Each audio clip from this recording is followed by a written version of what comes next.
हम लोग बेटा सूर के पद के क्वेश्चंस डिस्कस कर रहे थे। 2 क्वेश्चंस रहते हैं। पहला है तही पूत अनोखो जायो। इन पंक्तियों में ग्वालिन के मन के कौन से भाव मुखरित हो रहे हैं? Raise your hands. कल मैंने कहा था कि ढूंढ के रखना। Raise your hands. Yes Kanav. Yes. तही पूत तही पूत अनोखो जायो।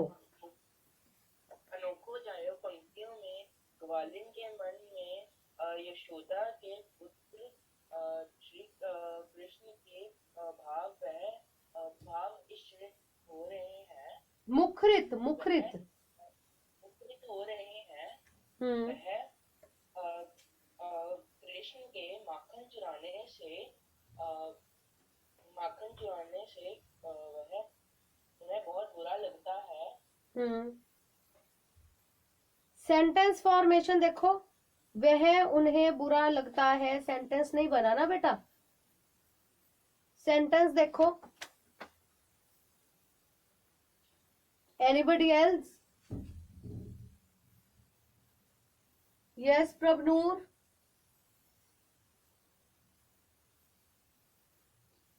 इस पंक्ति का ये भाव है कि ग्वाल ने यशोदा जी को कह रही है कि आपका पुत्र बहुत ही अनोखा है और उनके मन में बहुत ही क्रोध आ रहा है कि कृष्ण जी उनका हर रोज माखन चुराकर खा लेते हैं और वह माखन को कई बार माखन और दूध को कई बार गिरा भी देते हैं। ओके, इसका आंसर बेटा हम ऐसा लिखेंगे कि यशोदा को शिकायत करते हुए ग्वालिन के मन में यह भाव इसलिए आता है क्योंकि वह कृष्ण द्वारा माखन चुराने पर क्रोधित हो रही है। कृष्ण द्वारा माखन चुराने पर क्रोधित हो रही है और उसे यशोदा के प्रति, उसके मन में यशोदा के प्रति ईर्ष्या का भाव है। तही पूत अनोखो जायो। कृष्ण जैसा पुत्र पाने पर यशोदा के प्रति ईर्ष्या का भाव प्रकट होता है। कृष्ण जैसा पुत्र पाने पर यशोदा के प्रति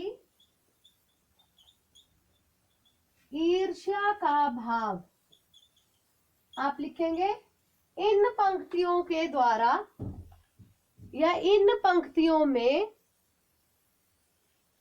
कृष्ण द्वारा माखन चुराने पर गोपियों का क्रोधित होना और कृष्ण जैसा पुत्र पाने पर यशोदा के प्रति ईर्ष्या का भाव उनके मन में आ रहा है।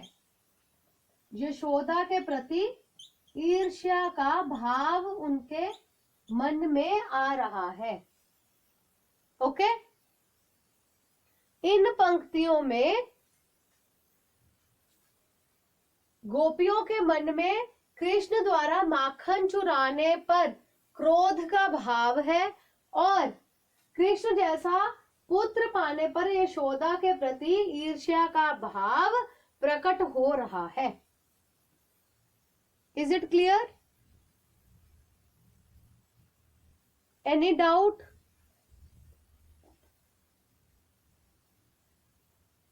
जिसको डाउट है बेटा वो हैंड रेज करो, बाकी हैंड डाउन कर लो।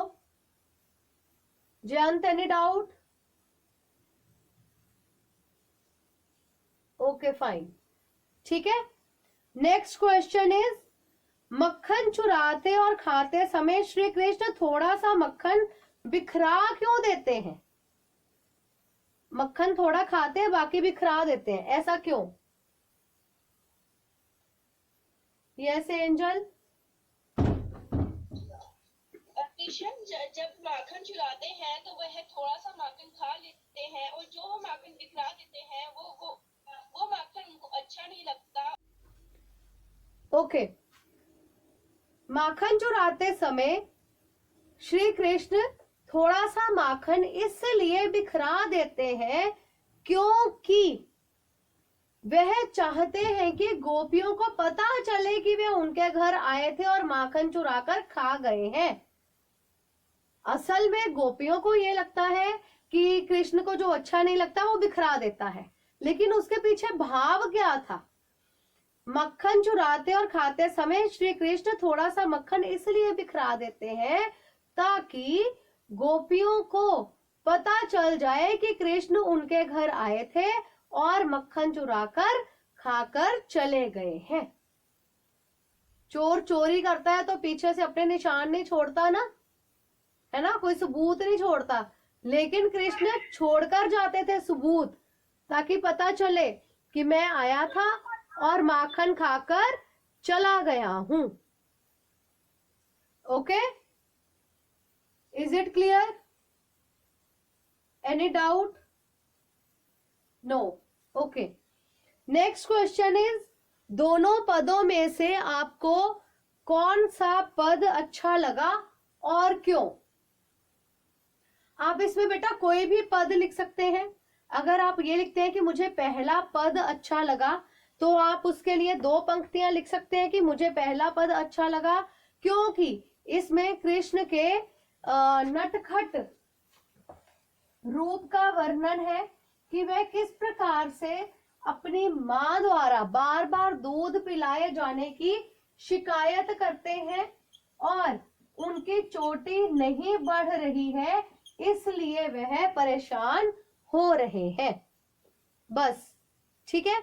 अगर आप ये लिखना चाहते हो कि मुझे दूसरा पद अच्छा लगा, तो आप लिख सकते हो मुझे दूसरा पद अच्छा लगा क्योंकि इसमें श्री कृष्ण के नटखट रूप का वर्णन है कि किस तरह से वह गोपियों के घर जाते हैं और माखन चुराकर खा लेते हैं और गोपियां उनकी शिकायत यशोदा मैया से करने के लिए आती हैं।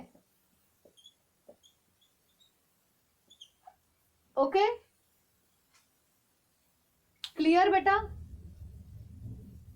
Any doubt? नो। सो ये बेटा सूरदास के पद हैं। हमने पद पढ़े, शब्दों के अर्थ समझे, कल हमने अलंकार भी किए थे और क्वेश्चन आंसर्स भी डिस्कस किए हैं। किसी को कोई डाउट है तो अभी भी पूछ लो। चले आगे। ओके, अपनी कॉपी का हाफ पार्ट ग्रामर के लिए आप रखते हैं, आपको पता है, वो पार्ट निकाल लीजिए। आज हम ग्रामर का बेटा साथ में एक टॉपिक शुरू करने वाले हैं। Okay,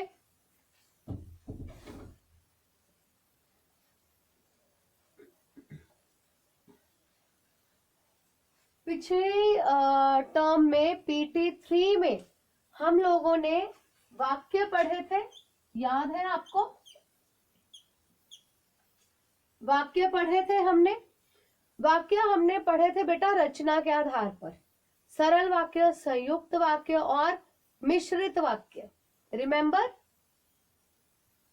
turn on your videos please. सिर्फ एक प्रतिभा की वीडियो ऑन है, बाकी सब वीडियोस बंद करके बैठे हैं। Kindly turn on your videos. Turn on your videos everybody.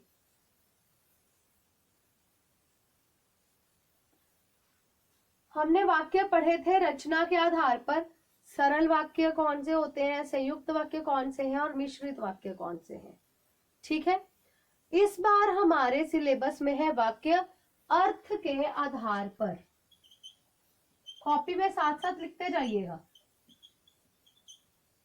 अर्थ के आधार पर। जब हमने पहले वाक्य पढ़े थे वो थे रचना के आधार पर, यानी कि वाक्य बनते कैसे हैं। सिंपल वाक्य होते हैं, कॉम्प्लेक्स होते हैं, कंपाउंड होते हैं, ठीक है, कि उनकी बनावट कैसे होती है। लेकिन अब हम पढ़ रहे हैं वाक्य रचना के अर्थ के आधार पर। अर्थ का मतलब है कोई वाक्य आपको दिया हुआ है तो उसका क्या मीनिंग निकल रहा है। जैसे कि सिंपल हम अगर एक वाक्य लिख रहे हैं, बारिश हो रही है, ठीक है, तो एक सरल साधारण वाक्य है जिसमें हमें पता चल रहा है कि कोई काम हो रहा है, बारिश हो रही है, ठीक है। अगर मैं लिखूं धूप नहीं निकली है, तो हमें इस वाक्य में पता चल रहा है कि किसी काम के ना होने के बारे में पता चल रहा है कि धूप नहीं निकली है। हमें किसी काम के ना होने के बारे में पता चल रहा है। अगर मैं लिखूं क्या आज धूप निकलेगी, क्या आज धूप निकलेगी, इस वाक्य को पढ़कर हमें पता चल रहा है कि कोई क्वेश्चन पूछा जा रहा है कि क्या आज धूप निकलेगी। क्लियर? इतनी बात समझ में आई?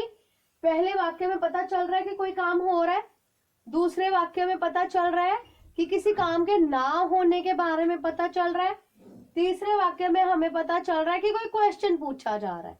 मतलब कि हमें वाक्य पढ़कर इसका अर्थ समझ में आ रहा है। क्लियर? इतनी बात क्लियर हुई तो show me thumb if it is clear. ठीक है, इसका मतलब ये है कि जब कोई वाक्य पढ़कर हमें उस वाक्य का अर्थ समझ में आए तो वह वाक्य अर्थ के आधार पर है। ठीक है, अब हम अर्थ के आधार पर वाक्य के भेद जानेंगे। अर्थ के आधार पर वाक्य के भेद लिखते जाओ बेटा साथ साथ में। अर्थ के आधार पर वाक्य के भेद। बेटा अर्थ के आधार पर वाक्य 8 प्रकार के होते हैं। कौन कौन से? सबसे पहले विधानवाचक,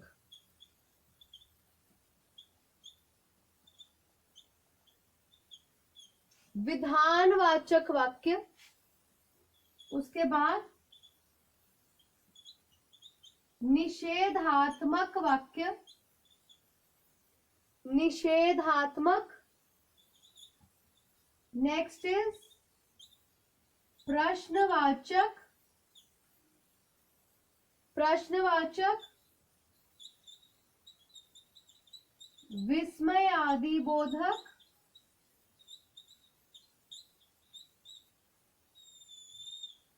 विस्मयादिबोधक,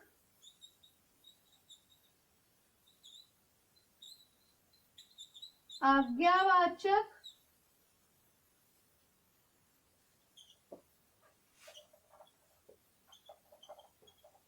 संकेतवाचक,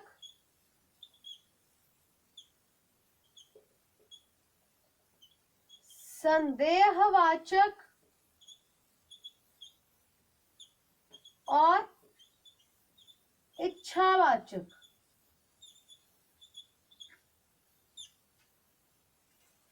8 तरह के वाक्य होते हैं अर्थ के आधार पर। विधानवाचक, निषेधात्मक, प्रश्नवाचक, विस्मयादिबोधक, आज्ञावाचक, संकेतवाचक, संदेहवाचक और इच्छावाचक। ओके, अब हमने इनको समझना है। एक छोटा सा पहले आपको मैं बता देती हूँ कौन सा वाक्य क्या होता है, फिर हम एक एक करके डिटेल में भी करेंगे। ओके, विधानवाचक वाक्य जो हम सरल वाक्य करते हैं, सिंपल वाक्य जिसमें एक कर्ता और एक क्रिया हो। ठीक है, एक कर्ता और एक क्रिया होती है, उसे हम कहते हैं विधानवाचक। बारिश हो रही है, बच्चे पढ़ रहे हैं, मैं लिख रही हूँ, मैं बोल रही हूँ, आप देख रहे हैं, माता जी खाना पका रही हैं। मतलब जो भी हमने सरल वाक्य पढ़े थे, साधारण वाक्य, वही होते हैं विधानवाचक। उसके बाद होते हैं निषेधात्मक। निषेध का मतलब होता है ना।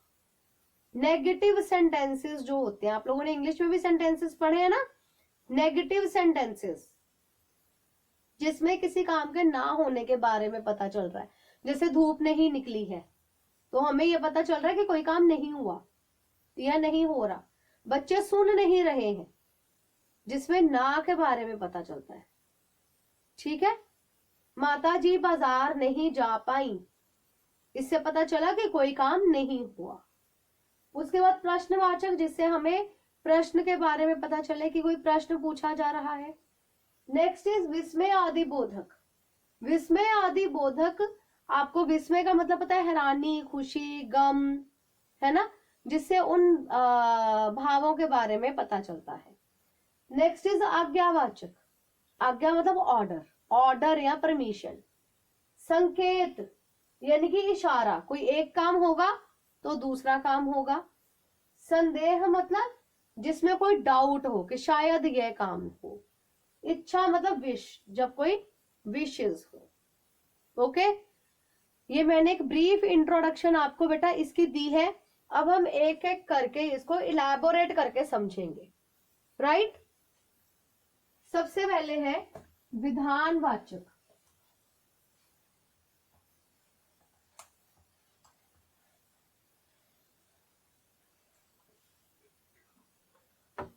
विधानवाचक बेटा सरल वाक्य, हमने सरल वाक्य पढ़े थे, साधारण वाक्य पढ़े थे। सिंपल सेंटेंस, जब एक कर्ता एक क्रिया हो, कोई काम हो रहा है, हमें पता चल रहा है, पंखा चल रहा था, कोई काम हो रहा था।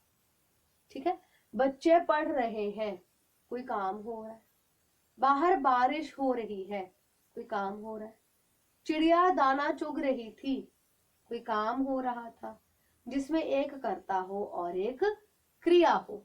एग्जांपल्स बताओ मुझे जल्दी से, रेज योर हैंड्स, क्या एग्जांपल्स हो सकती हैं और इसकी? रेज योर हैंड बेटे।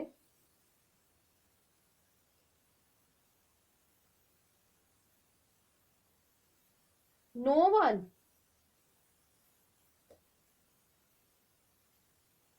ओके, हाँ जी वेदांती। मैं बाजार जा रही हूँ। ओके, मैं बाजार जा रही हूँ, ये नोट करते जाना साथ में एग्जांपल। मैं बाजार जा रही हूँ। ठीक है, कोई काम हो रहा है, सिंपल सेंटेंस है। यस मान्या? वह कल दिल्ली जाएगा। वह कल दिल्ली जाएगा। ओके, सिंपल सेंटेंस, कोई काम होगा,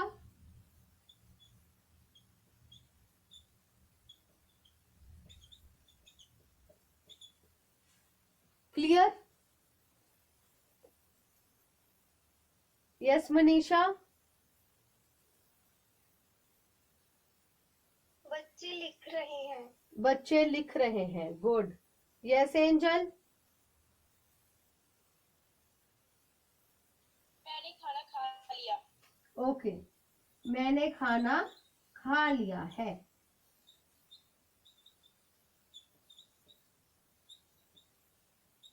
हुआ क्लियर सबको? ये सिंपल सेंटेंसेस होते हैं जिसको हम कहते हैं विधानवाचक वाक्य। विधानवाचक वाक्य जिसमें किसी काम के होने के बारे में हमें पता चलता है। ओके, नेक्स्ट ले रही हूं निषेधात्मक। निषेधवाचक भी बहुत जगह लिखा होता है, निषेधात्मक भी लिखा होता है। निषेधवाचक भी आप लिख सकते हैं और निषेधात्मक भी लिख सकते हैं। निषेध का मतलब होता है रोकना। ओके, ना, नहीं, मत, जिसमें ना, नहीं, मत आदि शब्दों का प्रयोग होता है, जिनसे हमें पता चलता है कि कोई काम नहीं हो रहा। Okay, raise your hands, give the examples. हाथ खड़ा करो। Yes Manya? Boys raise your hands. Repeat करें बेटा।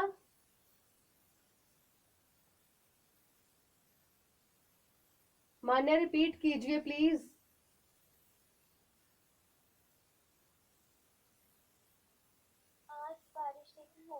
आज बारिश नहीं होगी। ओके, यस कशिश। मैं कल स्कूल नहीं जाऊंगी। मैं कल स्कूल नहीं जाऊंगी। ओके। माता जी बाजार नहीं गई थी। ओके। आज धूप नहीं निकलेगी। ओके। आज धूप नहीं निकलेगी। राइट।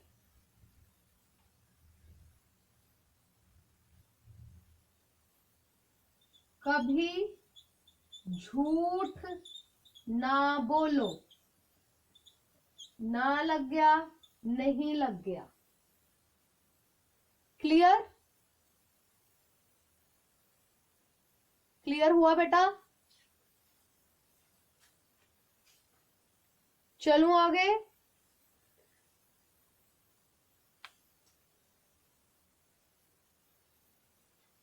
ओके। नेक्स्ट इज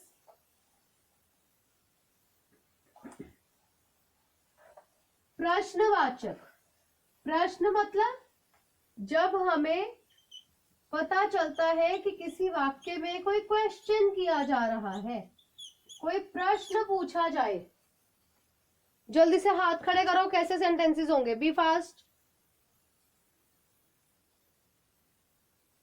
हाथ खड़ा करो, क्वेश्चन पूछना है।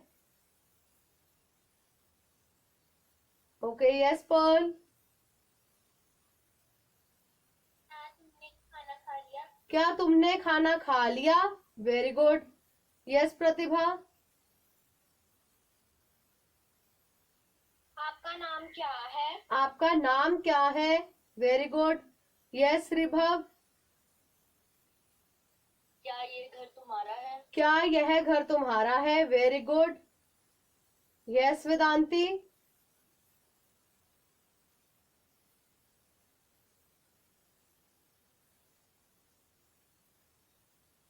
यस प्रीशा। बाहर कौन आया है? Okay, very good. जब हम क्वेश्चंस पूछते हैं, बाहर कौन आया है, इसके पीछे क्वेश्चन मार्क लगाना नहीं भूलना। ओके। बाहर कौन आया है? पिताजी क्या लाए हैं?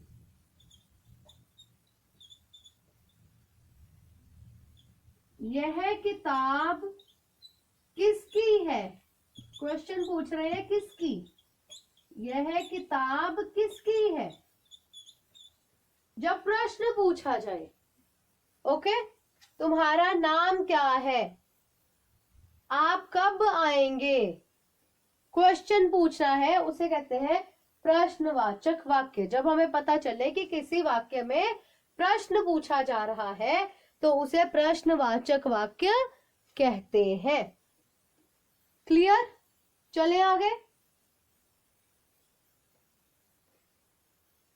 ओके। नेक्स्ट इज विस्मय आदि बोधक।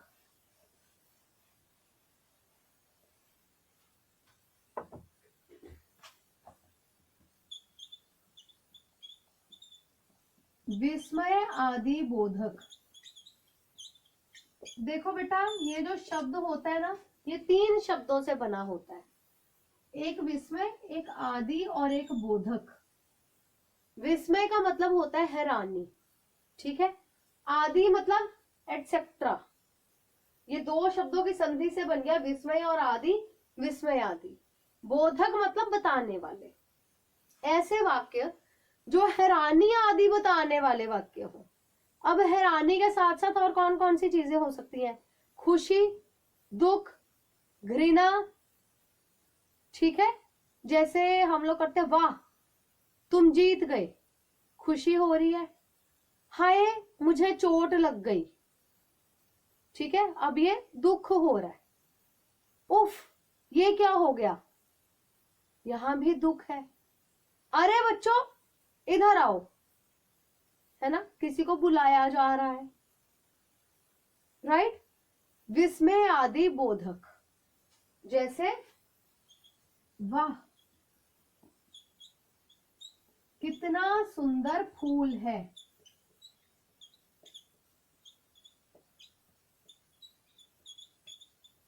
ओके। अरे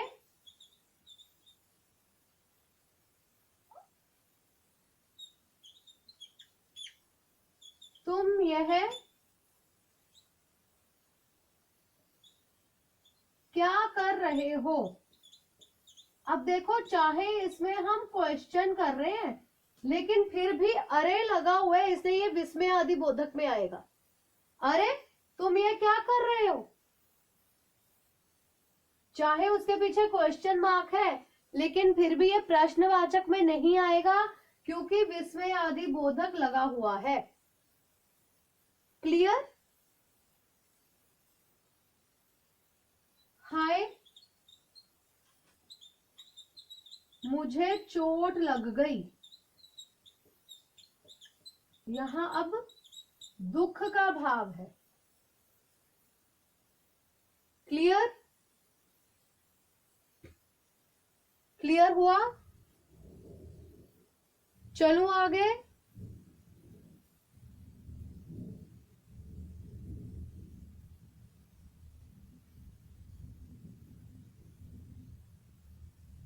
शो मी योर थंब बेटा अगर क्लियर हो गया तो। आनंदिता आपकी बेटा अभी क्लास नहीं है, it is 6th period, not this period, so leave the class.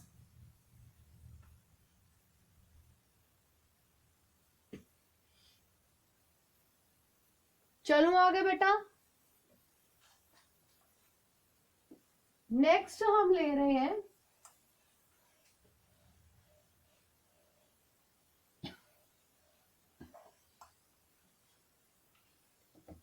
Next भेद है बेटा इच्छावाचक। देखो इच्छा का मतलब होता है कोई विश, कोई आपकी इच्छा हो, ठीक है। उसमें कई तरह की चीजें आती हैं, जैसे कि आपकी विश है कि आज बारिश हो, काश आज बारिश हो जब काश लग गया, काश धूप निकल आए, आपकी इच्छा है। काश मेरी लॉटरी लग जाए, आपकी इच्छा है, ठीक है। इसके अलावा जब आप किसी को बर्थडे विशेस देते हैं, आपको जन्मदिन की शुभकामनाएं या आपको नया साल मुबारक हो, जब आप किसी को इस तरह की विशेस देते हैं तो वो भी इच्छावाचक में है। इसके अलावा आपका कोई फ्रेंड कहीं जर्नी पर जा रहा है, आप कहते हो हैप्पी जर्नी, आपकी यात्रा मंगलमय हो, तो ये भी इच्छावाचक में ही आएगा। क्लियर। इसको और डिटेल में हम नेक्स्ट क्लास में करेंगे। अभी जो आज मैंने 4 भेद करवाए हैं बेटा वो अच्छे से आपने समझने हैं, ओके। और कॉपी में लिख लेने हैं, और जो हमने सूरदास के पद किए हैं उसके क्वेश्चंस भी कॉपी में कंप्लीट कर लीजिएगा, ओके बेटा। Thank you so much.